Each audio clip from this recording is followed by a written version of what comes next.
Lucy, we were just discussing with Dan, we think probably this is just going to be an agreement rather than any kind of major negotiation. But it does question now what happens from now on for the nurses, the RCN members, and indeed those ambulance drivers who are members of Unite.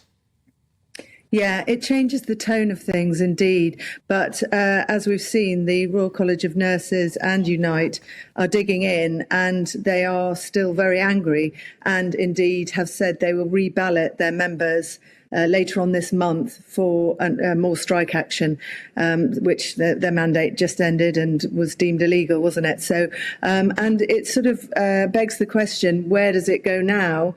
The last strike, as we know, they didn't have the exceptions. So critical care, life and limb care, as they call it, accident and emergency, cancer care, labour wards, they didn't agree to cover those. And only at the last minute did they bring in some last minute agreements with trusts on a case by case basis. So patients were put at risk.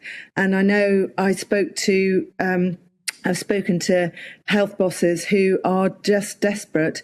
I think one of them said that he even had to, the nurses ignored their own agreement to go in and help in the intensive care unit and continued to strike, and he had to relocate patients in the intensive care unit. I think one of them was too ill to relocate. So That's putting those patients at risk. So it's very, very difficult. Despite this agreement now, it's not looking like it's particularly necessarily cleared the way.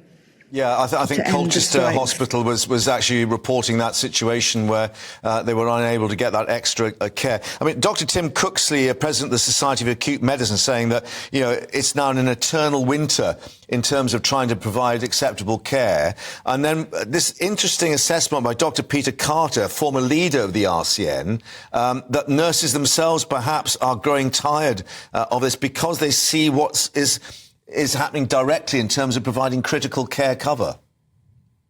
Exactly. And, speaking to nurses on the ground, they are getting pretty fed up with it. Obviously, they don't get paid. And I think there is a big debate among them about, this whole strike. And I think many of them just want to get and go back to work. But there are still this whole group of nurses that doesn't seem to be, going in this direction, is doubling down. And, this eternal winter is very evocative because, in fact, we have got 7.2 million still on the waiting list. The strikes so far, all of them to date, we've had 6 months of consecutive strikes, junior doctors, nurses, various other health workers. That's seen 500,000 operations and procedures cancelled. So, it's unquantifiable, the damage and the risk that's putting to patients. And I think, many of the nurses are getting fed up and just want to move on. Yeah.